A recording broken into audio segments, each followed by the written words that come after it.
Hey everybody, welcome back to the channel. Today we'll be doing another game analysis of a game asked for in one of our perks. And I just wanted to once again reiterate how much it really means to kind of see that support over and over again. We're going to be looking at the game between UT and Cal, the finals match from the US Quidditch Cup 12. And I brought on Max Havlin to kind of look at the beater aspects of it. So I think there'll be some interesting takeaways for just about anybody who wants to be improving their beating game. So please like and subscribe. Please keep tuning in. If you want to donate a perk to kind of see a specific game or anything like that, it'd mean the world. Everybody take care, and let's get into it.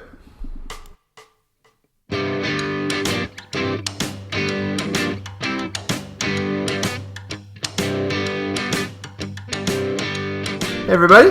So like I said, today we're going to be breaking down the US Quidditch Cup 12 college final between UT and Cal.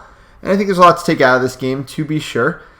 And I wanted a little help breaking it down. I thought the beater interactions in this game were very interesting, so I brought alongside with me my co-coach at Harvard, and also, in my opinion, the best beater to ever play the game, Max Havlin. So Max, thanks so much for coming on.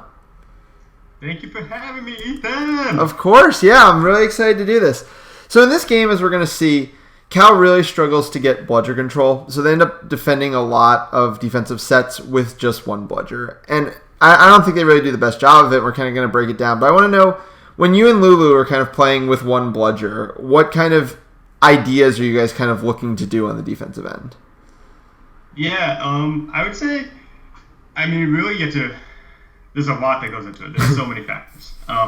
There's so much to it. And you have to really kind of know who you're going against. And so if you're going against really aggressive beaters, you have to position yourself in ways where you're just an automatic beat for them. So whether that's the bludger stationary towards the hoops, so if they do beat you up, you can just tag right back in. Or if they're aggressive, you can try to bait their throws and try to play some mind games with them.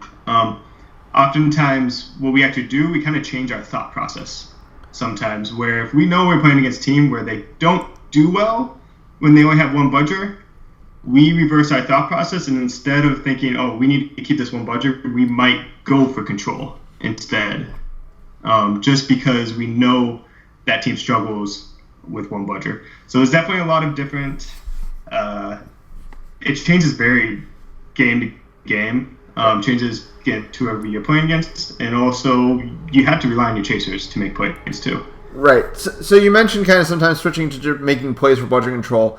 I don't know if you watched when we broke down your video from against Austin in the MLQ finals. It seemed like your team almost had a concerted effort to make that play on defense, because I know you and Mario, and I think even Jesse did it on a few possessions. Was that kind of strategic? What was kind of going into that calculation at that point? Yeah, we definitely as a team wanted to have bludger control against them. Mm-hmm. I think we're a little over aggressive at times for sure, trying to get it. At the not the best opportunities. We didn't read our chasers too well in their defense. But at the same time, a lot of teams don't expect you to go for control in those situations. And so it's a good way to switch things up against elite teams, against especially elite teams who know they need bludger control for defending against us. For sure. Yeah, so we'll get into it. So this is UT versus Cal. Cal, this entire tournament, played a 2-male beater set. And they basically played one quaffle line in all their big games. They're only going to play 4 total quaffle players for the entirety of this game. Ryan Fenning, Eli Phipps, Matty Ertl, and AJ Morgan. And then UT is kind of relying on kind of the beaters that I think a lot of people know of at this point, because they've kind of made their break on both the national and international stage. Tate K, Kylie McBride, and also Jack Wang in this game. So let's get started with Brooms Up. So UT gets everything off of the run-up, and I think they're immediately going to sub out of that 2-male beater set.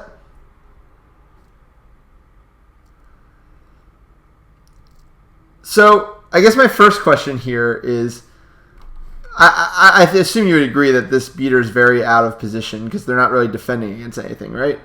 That front beater on Cal.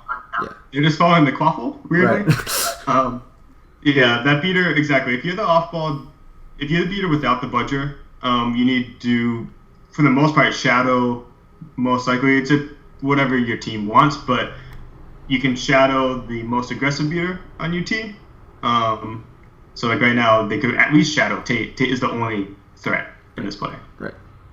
All right, and then what do you think about the Cal backbeater positioning being that close to the hoops, or do you think this early in the play doesn't really affect too much? It's not too bad. There's reading situation. Yeah, nothing wrong with that. Fair enough. Texas is almost purely a drive and dish team this season, so they're basically looking for a shot or a pass right off that first drive. Now, at this point, are you still okay? Because, I mean, I think Meisner's right on the keeper zone line at this point. Are you still okay with Cal kind of playing passive? Well, so Tate went behind hoops. Yeah. So at that point, since Tate went behind hoops, Cal beaters have to adjust. Right. And so who's the beater without a budget? Arden Lowe is Arden Lowe is without one, and Connor Hughes has one. Cool. So Arden Lowe should probably go towards Tate, because he is the bigger threat right now. Right. So that Connor can make a step. Right. Make a comfortable step. But right now Connor is like forced to stay back, because like if he moves up, Tate's gonna beat him out. Right.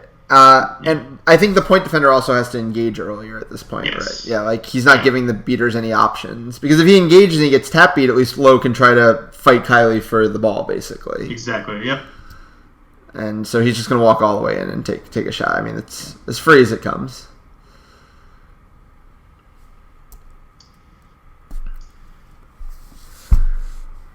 See how Cal tries to get ball control. I think they sub right away, which is something I talked about in my other video. Connor Hughes has been kind of their number one beater all season, but they kind of really worn him into the ground, so he doesn't play that many minutes in this game. All right, so it's Arden and Ivan? Ivan, yep. Cool. I think that actually will be... Now, that's a timing problem, right? Because once Kylie stepped out there, there's no bludger. She's going to step in here, right? But I feel like Cal wasn't really ready to move off of it. Yeah, I mean, yeah, exactly. They should have... It's one of those problems with, especially the Cal team we'll see, is that they were constantly slow to react to beater exchanges, the chaser play. And there's nothing ever going to help out the beaters. Right. Do they at least... Oh, they don't even get bludger control off of it. Yeah, that's real rough. Yeah, I don't know what what Ivan ended up doing there. Right, so it's... Because, that ball's just sitting there. Like, Ivan should be headed to that green ball. If Kylie's not going to beat him, he should be headed to that green ball. Yeah, I think that's just a awareness issue there, for sure. Yeah. Oh, he misses a beat on Tate. Yeah. But still, he could have been in better position for that beat. He shouldn't have been behind. Way better. Yeah, exactly. Yeah. So we're going to see, I guess, a very similar situation.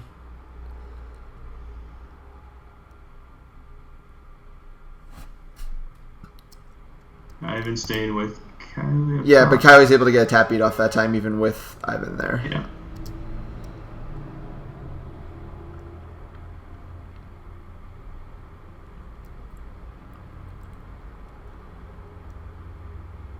I feel like Ivan could be doing a little bit more on Kylie, right?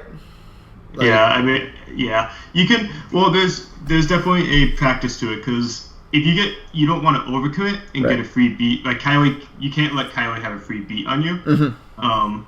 So you have to either like completely go in for a straight tackle, or you have to posture the threat of going at her just to keep her back. Yeah. Right. Whereas this stop frame I happen to get in is kind of the opposite of posture, right? It seems like he was probably looking at where Tate was, and that just gives Kylie the free throw. And Kylie does a great job there. Right. Where as soon as he loses track of her, she attacks. Right. That was an awesome play. And then Tate cleaned up. Yeah. And Meisner just drove, not much to say there. Other than the fact that Cal's point defender is not wrapping him, which really makes it even harder on the beaters. Like you kind of end up in a lot of no-win situations if your defenders aren't even wrapping the ball carrier. Mm-hmm. Cool. So I love the positioning of Tate being so high, because like if you're a traditional beater who plays back, you want to start up on the field just so you have flexibility. And so if you want to push back, you can. That's your team strategy. That's your strategy. That's fine. But stay up top just so you have flexible and just so you have a presence. if you stay in the back, it's way easier for offensive beaters to come up and kind of make a plan. But if you start up front, they have to adjust as you move back. Yeah. Cal also, I think, made a mistake, their quaffle players, by trying to go for it. I mean, McBride was still back, even if Tate was kind of behind the play from his press. Yeah. If you're going to use your reset anyway, just maximize your reset. Let your beaters recover themselves and go from there. I mean, we have one player on our team who kind of like really maximizes and runs all the way back behind his own hoops. And you don't have to go that far, but I mean, hey, like you use your reset because it's a valuable tool in kind of your options. Mm-hmm. I think no, Tate has a ball, or do they get budget control? No. I think Tate has it. Yep. Yeah.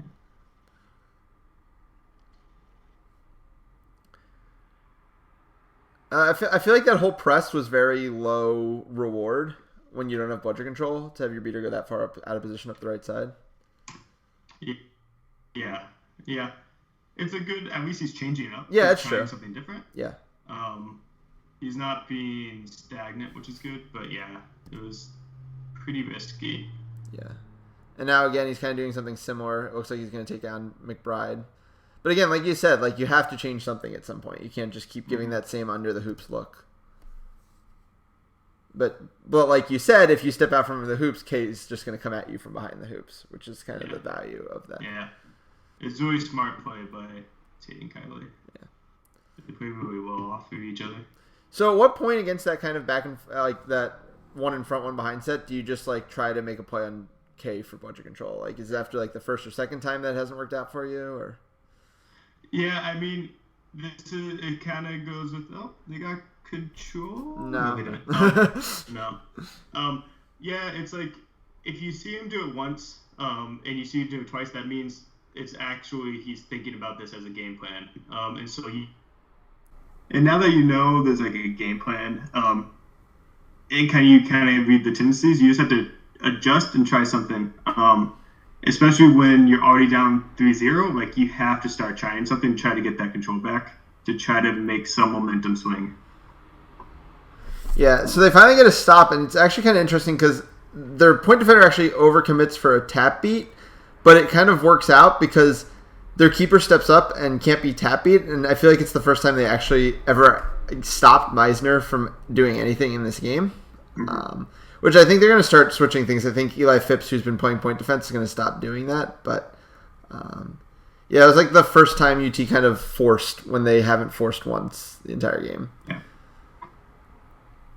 I think Cal's going to get the ball off of this, but, I mean, there was no fast break to be had there. So they're kind of going to get lucky from this call. Not that that's the wrong call by any means. Just, mm-hmm. I don't know, UT is going to keep the ball. Ooh. There we go. Yeah.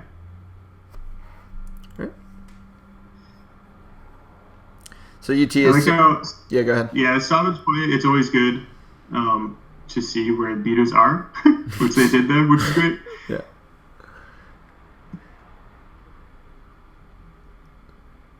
Yeah, what makes UT Chasers so good in this game is that they react really well off a budget play, mm-hmm. but they also they still have some form of offense that they can do, right? Even without it. Yeah, it was just a really simple, I believe. So, like I said, they switched out Eli Phipps, and now Maddie Ertl is covering Luke, and she does a much better job of it. But this is just a really basic concept we were just showing that last video, right? Really simple screen. There's a second screen that's going to come here, I think, from Aiden Parsi. Just a fake handoff even to switch to a better defensive matchup and then attack off of that matchup. I don't like this, that the Cal beater's doing it all. Like, everyone knows he's the one who has the beater, who has the bludger. Like, it's not going to work in a big game. And it technically, I think, probably delays him throwing that ball by about 0.5, like 0.2 or 3 seconds, which might be the difference between Meisner hitting this shot and not. Mm-hmm.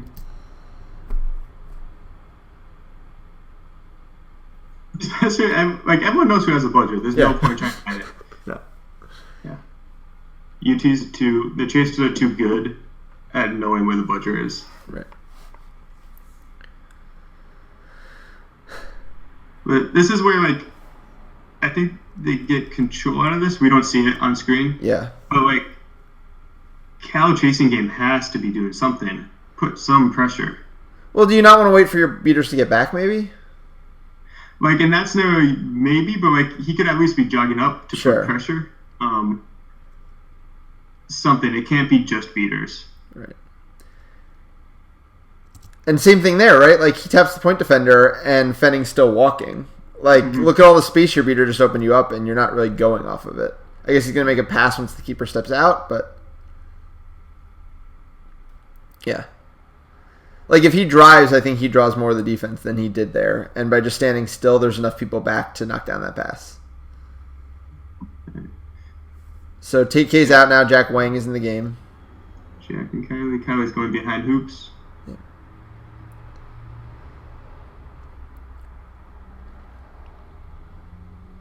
Oh, and Kylie steals the butcher. Yeah. Like, so a lot of players, a lot of beaters get so upset at their team for like, call it out behind me. But like, really, it is on you. As a beater, you should always know where the other two beaters are.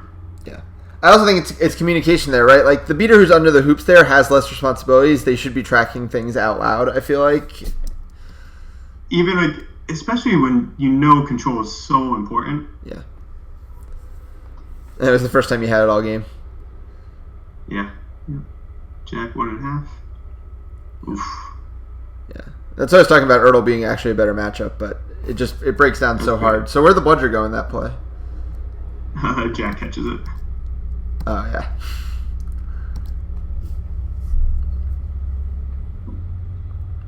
Yeah, not much to say there off of that. If the 1.5 ends in the offensive beater ending up with the ball, you're going to be in very, very bad shape no matter what happens.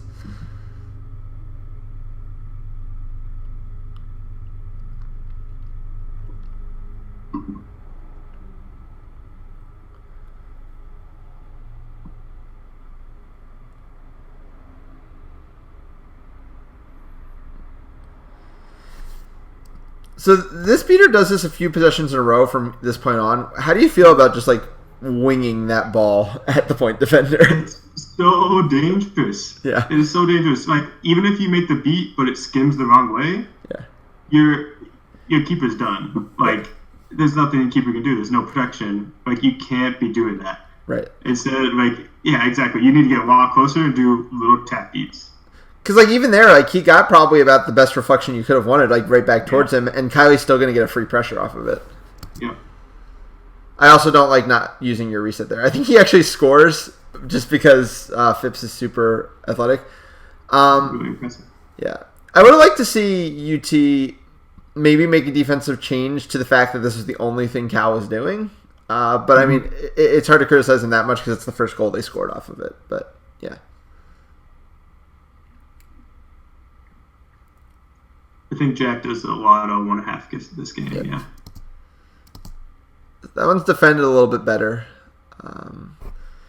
But just kind of to break down the way like UT's drive and dish offense works. So first of all, the timing's perfect here, right? Like Jack is getting into the beaters right as Luke Meisner is looking to actually drive.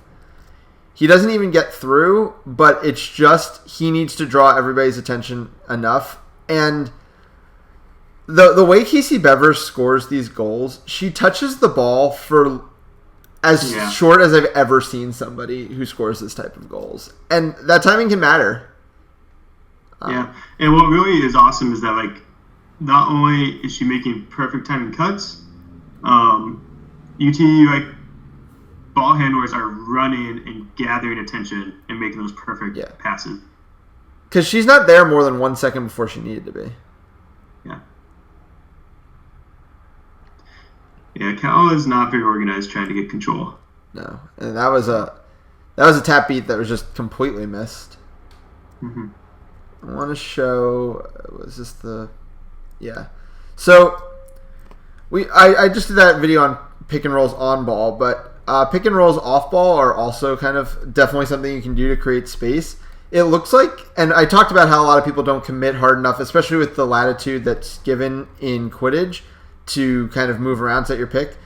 I can't tell if this is Morgan or Ertl behind that center hoop there, but she's going to try to set a pick for Phipps and just kind of not really commit to it. And if she just creates a stone wall there, and I think it's Parsi, Phipps is going to be the only person to go out and get that ball. But because she kind of lets it go, she starts rolling before she's really secured a screen. Parsi's just going to pick that off. And sorry, I think that was actually Dylan Bottoms. I think Parsi's already out of the game. But I think Jack is subbing. Yeah, Tate's just going to come back in. UT, who's always been known for kind of playing their whole depth, definitely crunched down on their beater lines in this game. I think Kylie plays basically the entire game, and then it's just a lot of Tate and Jack.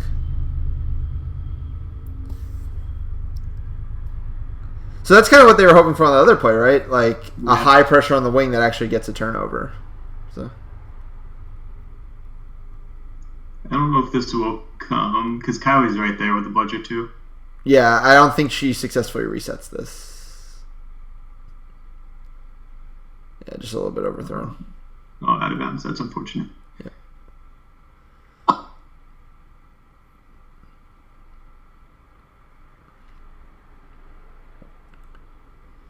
So I assume K's behind again. Mm-hmm.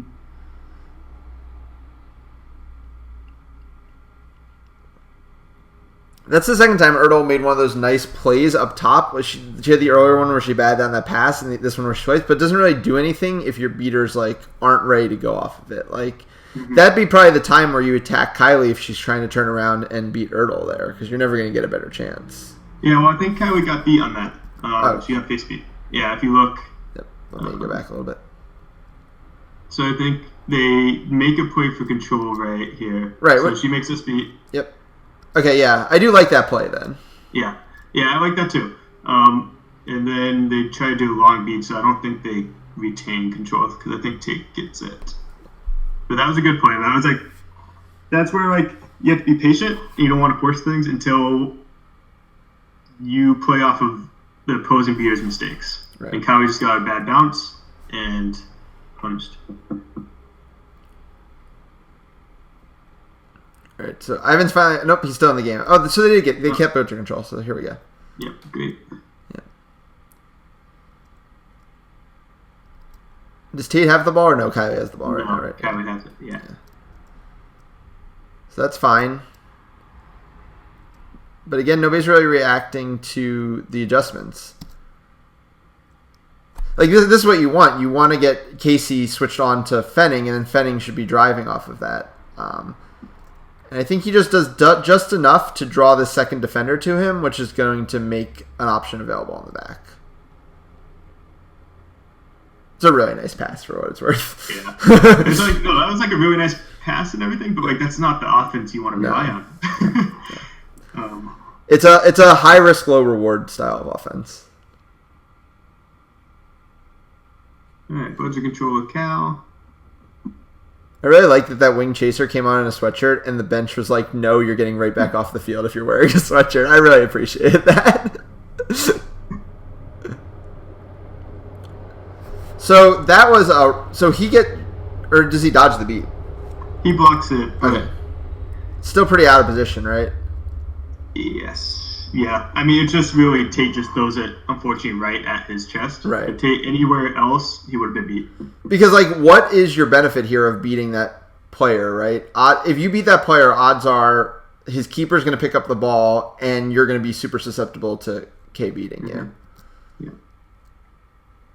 Yeah. He's going to make the block. So just to kind of prove my point there.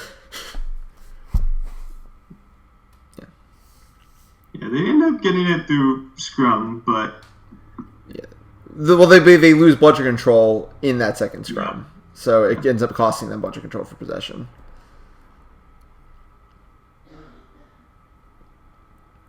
Again, they lose the beater battle, and instead of using their one reset, they just chuck the ball back behind the hoops. It's just another wasted possession, which is definitely kind of a theme of Cal in this game.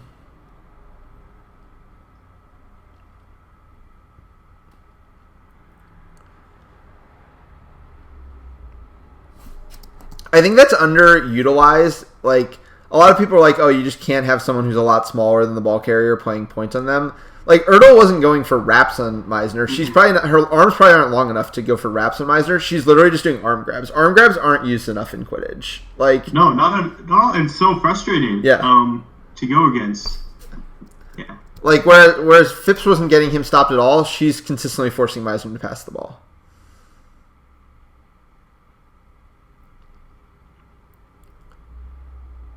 And this is the kind of situation where the UT, the way they run their offense, really breaks down because the only idea is a drive and dish to Bevers or a shot, and he's not in position for either of those things. And he ends up trying to force it to her. No, Kylie makes a little bit of mistake here. Yeah. That last beat? Yeah. Like, Kylie's had a phenomenal game so far. But she definitely kind of oversteps. Like, at this point, like, that play's dead. Yeah. Like, no need to make an extra beat here. Just keep control.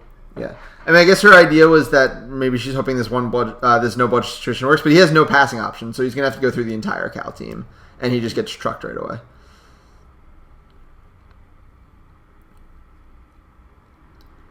She does manage to keep budget control of it, or yeah, yeah, it looks like it. Yeah, which again was bad communication from the Cal beaters because they should be able to really close down on her there. Prevent the pass back and also prevent her from doing anything right at the ball. Yeah, at this point, like, I feel like the Cal chasers have to recognize the beating game's just not in their favor. Right. Like, period. Tate and Kylie are playing phenomenal. They need to push that quaff to the sides behind hoop, put pressure to make the UT beaters actually work, to create opportunities for the Cal beaters to actually make a play.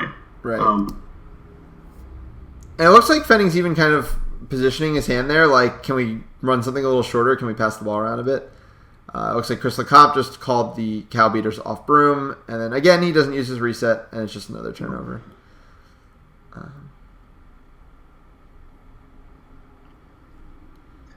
Yeah, I wish they would move that quaffle, and even it doesn't even matter if you get beat by the quaffle. Like, if you get beat while you're behind hoops, it at least gets the UT beaters to work.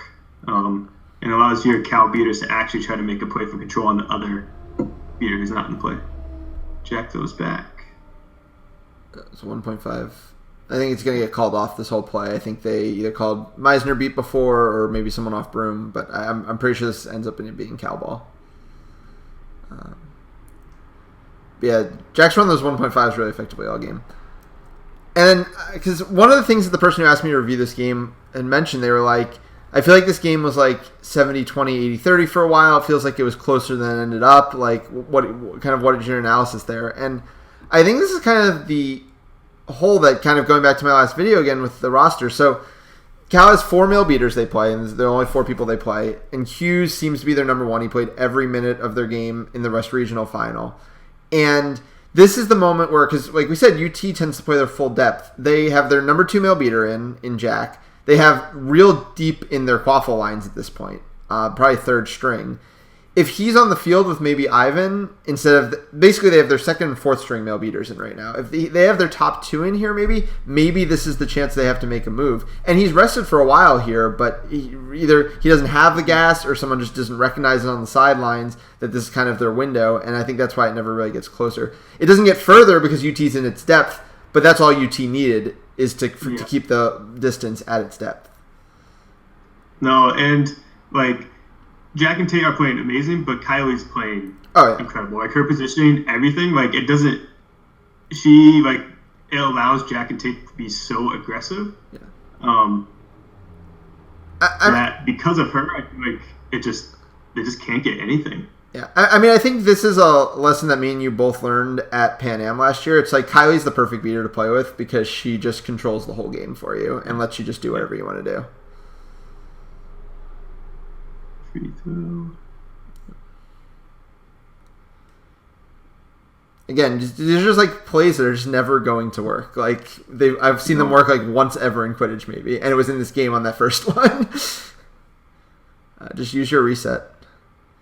Because, like, if Fenning just starts running back, like, Kylie's not going to run him down before he gets to his own keeper zone or something. Mm-hmm. Again, Ertl just using those arm grabs to keep Meisner in front of her. a lot to take away if you're kind of a smaller defender from what she does in this game. I don't like that from, I think it's Davis Rowe. Like, I feel like their whole offense is predicated on these drives, and he has an opening for a drive, and he just doesn't take it for whatever reason. Because he's going to go right by her here. He's in the lane, and he just dumps it off. There is a beater in the back. I know, but that's kind of what they've attacked all game, right? Yeah. It's the same thing. Every time they try to step up, someone just whacks them in the back. Yeah. Like, Kylie, every single time they stop paying attention to her, she's moving. Yeah. Every single time. Yeah. Basically, they have them between a rock and a hard place all game where you stay under your hoops, we'll take a shot, you come out to us, and our beaters will beat you. And they just never make any adjustment to that.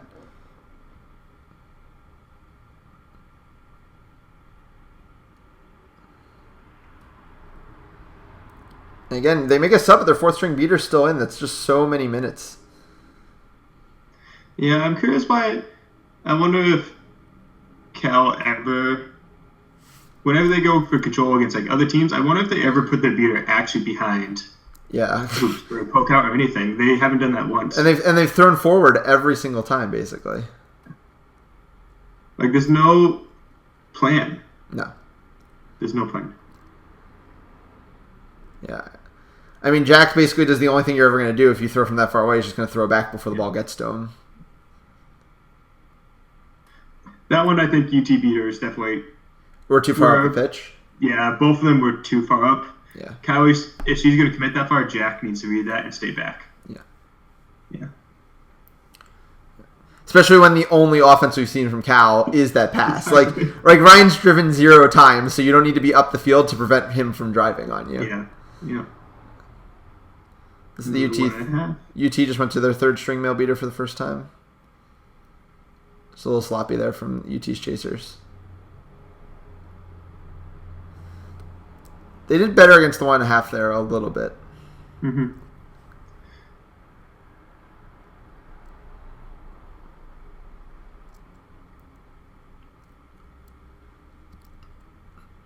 Same thing again. Double beat. So why do you think UT's beaters... Because this is 2 straight possessions now where they've been really further up the pitch. What do you think might have predicated that adjustment? Or do you think maybe it was just the way they played it for double positions? It could have been a partner thing. Because Kylie's with a partner that maybe she isn't as comfortable with. So she might think that she needs to kind of take over a little bit. Right. It could be that. Or it honestly might be just like she's just so comfortable right now that she's like, I'll just take any play. Very confident. It's weird that this is the time he finally decides to use the reset after all that time.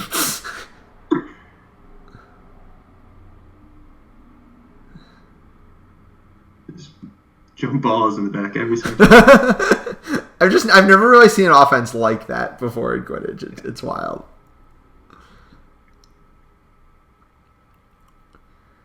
And that's where, like, even if you have that athleticism, like, the other team's been subbing all game and you haven't, so at some point they're going to start winning those jump balls just on fresh legs.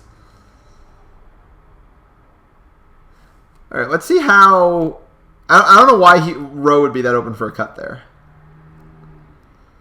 Cal beater, I think, goes to Quaffle now. Yeah. So it's 1.5. 2 matchups here, so the question is, where is Phipps in this play? Oh, Phipps is just floating. So that's the other thing about playing your players the whole time. Like, eventually you'll make a mental mistake. You can't play 18 straight minutes without a mental mistake. And this just feels like one, right? He's just floating in midair and Rowe just cuts. Nobody should ever be able to cut to within 3 feet of a hoop like that and never be seen. And the 1.5, like you said, to clear out the beaters in the process.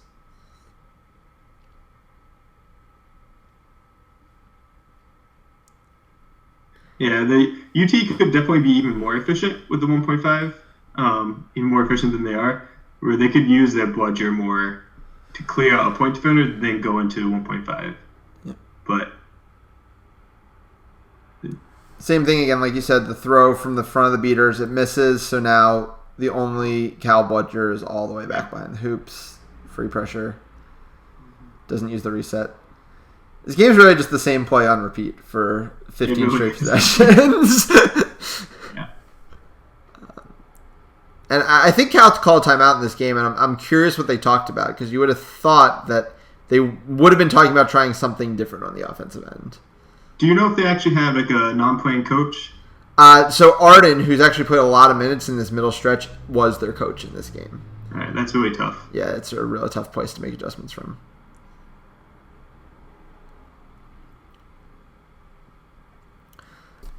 A little bit better from the beaters there, but just UT keeps finding. I feel like this AJ Morgan matchup's the only matchup that they have a real advantage in. They keep finding it, even with just a pass there. That's what. And I like it too. He's coming in and he's just throwing. Yeah. And it's very different than what Tate was doing. Tate would throw if it was advantageous, but he was more careful. Yeah.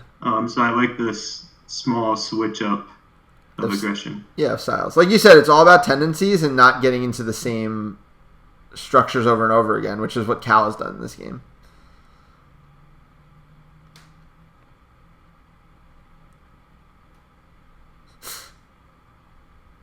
It's honestly impressive how close they get to a lot of goals, considering how bad of a situation they're put in for most of the game. Good strength there. Good tackle. Yeah, that's something I've highlighted a bunch of times at this point. Fast breaks, like at a high level, you should never assume that you're going to be able to get through multiple good players. You need to be looking for a pass. Like you said, it was a really good tackle. Also, I think that was MJ's first play in, I think. I think he wanted to... He's going for that. He's like, I want to get a goal in the finals of a USQ championship, so let's do it. And now Hughes is finally back in the game. I think he must have been out of this game for 11 or 12 straight minutes. Yeah, his posture is really not energetic. Like, oh, man. That was also a low-energy throw. Yeah, but they somehow... Well, so what happened? Because this is, I think Kylie's finally out of the game, and they have Jack and Tate in. So he misses. Oh yeah, both Jack and Tate were so far up. That's the lack of communication of people who don't play as much together. Like when you're pressing, you need to press to two different places, and it looks like they both pressed defending.